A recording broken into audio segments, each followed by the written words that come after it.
It's time for fun. It's time for guy talk. Never mind. It's time for shenanigans.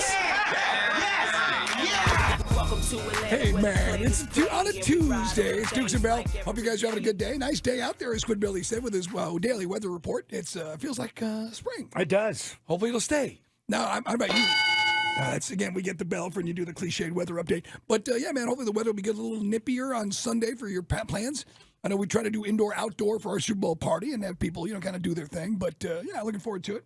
I got to go get enough Hayman to, last me for the game. That's Sure. the problem. Yeah. You got to stock up. Yeah, I got to run out to the brewery. Trip. Anyway, it's not from where you live, just where I live. I live halfway to Alabama, but it's over there in Coney Brewing is in Greensboro, and it's a great layout. If you haven't seen the videos and stuff they post on their Twitter, it's awesome. It is awesome. Pick up our beer, man. Go to Publix. They don't have it. Ask for it. They'll get it. All right, man. Super Bowl business is booming. Go ahead. I just want to say shout out to Beverage Mart. I stopped in Where's there. that at? That's up, I believe, Ackworth, up that way. And I just stopped in, and I didn't even post the picture, but they had us stacked up, Mike. Nice. Stacked up. So, again, guys, and again, I'll be honest with you, if your liquor store, package store's got our brew, we'll give them a shout-out. It's kind of how it works. Super Bowl ads are sold out for Fox. No big surprise. Some people were saying, some of the industry experts who follow television were saying because of the economy and because of some companies downsizing and all sorts of things that are going on, a lot of things in flux right now, right, the last year or so. But Super Bowl ads are sold out. Up until about 2 or 3 weeks ago, they were 95% sold, and then they got the deals done. What do you think a 30-second commercial goes for? Right now? 30 Super Bowl? seconds for Super Bowl. What do you think 30 seconds for Super Bowl? It's got to be $3 million bucks? $6 to $7 million. So if you see a 60-minute commercial, which you rarely see, usually in their 30s, but sometimes they're the big ones, that would be north of 13 or 10 to $13 million, depending on the rate they cut. But a 30-second commercial, $7 million. Fox struck a deal for a last bit of available in-game commercial inventory. So it looks like they're going to make over $250 million on just the Super Bowl alone.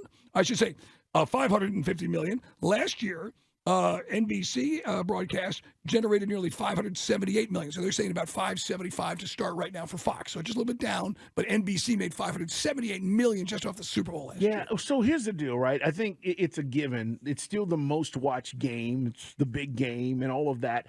And then, Mike, you're still, you're charging these absurd prices, but advertisers are paying it because they know eyeballs are going to be watching. And we always joke around about the 6 hours of pregame and who could sit there and watch through all that. Well, last year with NBC, total ad revenue, and this is from Variety Magazine's website, altogether it was $636 million from the time the broadcast started. Think about that. So from the pregame. From the pregame all the way through to the end. And that was up $100 million from 21. Yeah, that's why this is such a enormous game.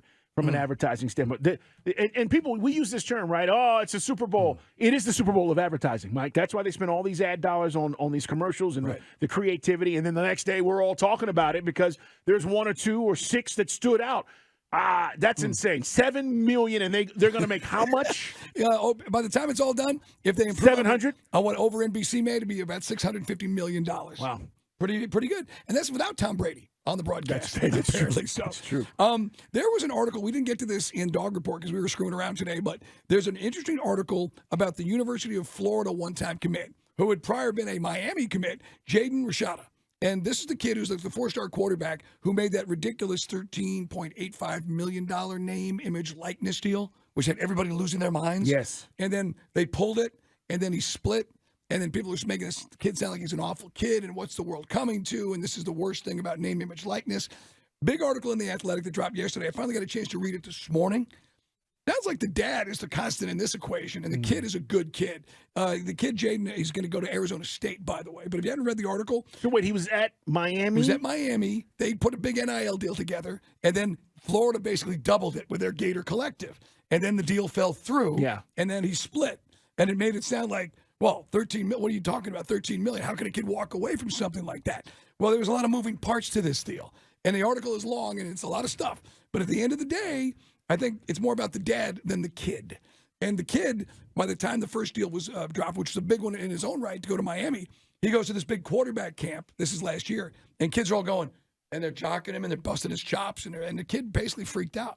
and his confidence gets shot. He hasn't been performing well. And everyone, all the scouts, all the people that are talking to the kid say, he's a really good young man. He's not a bad dude. But this was the kid who's getting killed, remember, just a few weeks ago as being the poster boy for everything that's wrong about name, image, likeness. So really, Mike, what you're saying is it's the schools and these collectives that are going above and beyond that are really the bad guys, right? Because they put it out there as to how much money they're going to give or what they're getting this kid. He's not the bad guy. He's just accepting whatever the offer is, right? Yeah, and some people are saying because, now again, whether this is a byproduct of all the stress and all the stuff he's been hearing and going through, he's not even considered one of the top 10 quarterbacks in the country. That's just a 4-star recruit. But the deal goes down, again, it's an article if you don't have the Athletic. I know it's a lot of stuff to unpack. But $13.85 million was the deal at Florida. And that's actually just slightly less than what Kenny Pickett makes in his first 4 years in the NFL. $14.1 million. That's a mid-round draft pick. That's unbelievable. Mid-January, he didn't enroll at Florida as expected. Gator Collective had reneged on its deal in early December, 2 days after the initial payment was made, about $500,000 for this kid to go to Florida. He's going to be an early enrollee. And he was granted a release. And then he was, again, a dude that all of a sudden the stock starts to take some hits, and he winds up going to Arizona State. Bottom line, what I read from this article, and SquidBilly, I don't know where Squid goes, he's in the hallway, but we were reading this earlier. It seems to me like the parent, the father, has a little bit more to do with the strangeness of how the situation has played out in the last 2 months. Helicopter dad. Yeah, this is, but this should be the story that's told to all these kids, right? I mean, or at least this is what could happen. Now, is he in a bad spot? What's he getting into Arizona State, by the way? Do we know? This year. I mean, no. What is he getting? Do we know what the amount? No, it hasn't been disclosed. Okay, so I don't know, Mike. I think when you talk about kids getting these opportunities, and we're going to see a lot more of this, by the way, because these collectives and the money that's involved, Mike, is going to continue to go up. We talk about it all the time on the show. It's Dukes and Bell at Sports Radio 92.9 The Game. Mike, until there's some guidelines or at least some guardrails, how does this not continue? Right. I just think the NBA, like the two things, the NCAA, they had a chance to really nip this in the bud, just share the TV revenue. I could have gotten ahead of this, but that's Mark Emmert, who's finally stepping away. Yeah. But this dude had his head in the sand, so that thing just kind of went further down the road. So where's the leadership going to come from? If no state's going to go against its own big football programs to try to put something in place, because then you're going to lose. That doesn't get you any votes in your state house, right? It doesn't, no. And then we're going to get, Congress is going to show some leadership on this? Good luck with that. So we're going to be in the wild, wild west, at least for the near future. Yeah, I think you're right. Absolutely right. But again, it's a lot of stuff to unpack from the article, and you can draw your own conclusions, but it's in the Athletic. I just thought, when the first story went down, I just thought Jaden Rashada became like the kid in the black hat. And you and I were saying, we don't know the whole story yet, and here is the story. Yeah, it's an interesting story. It's on the Athletic if you want to check it out. Hey, man, here's a story we can all enjoy. I got this from Channel 2's website. Up in Banks County, there's an elementary school principal who apparently was knocking boots with the gym teacher. Here in Georgia. I guess Banks County is like Commerce. Yeah. That way. Up. Yeah, up 400. Up. No, yeah, if you're in your car, we're pointing up that way. If you're watching on Twitch, we're pointing to our right. So a third-party investigation requested by Banks County Superintendent begins. And I can throw the names at you if you want to hear the names. It doesn't really matter if you even know these folks. But let's just say there's a principal. Okay. And she was involved with the gym teacher, who's the dude. Principal's a lady. Yeah.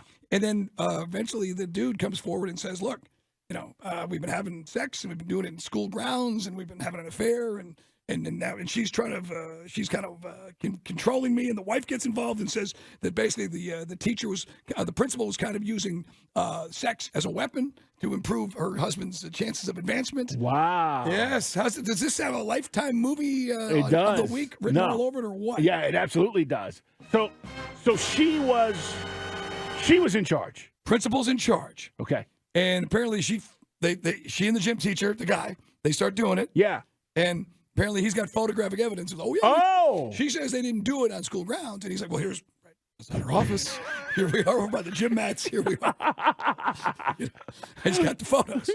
As the man likes to say, he kept the receipts. Yeah. But according to this article, and again, this is also a very, as you can see, I'm scrolling, very long article at Channel 2's website. Simmons shared a shirtless photo of Charles wearing a cape.